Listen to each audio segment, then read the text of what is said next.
Hey guys, today I'm going to tell you how to set up Face Unlock on Samsung A16.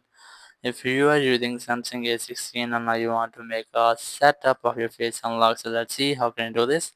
First of all, you must have to open your phone settings. Just open it and then scroll down and look for security and privacy. Just tap on it. Then select lock screen from here.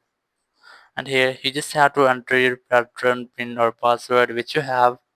Then select face recognition from here, and here just select continue and then select register.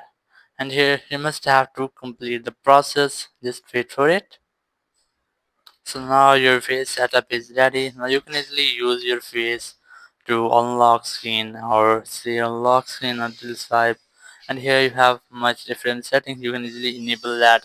So that's how you can easily set up face unlock on Samsung A16. Thank you very much for watching the video. Until next video, bye bye.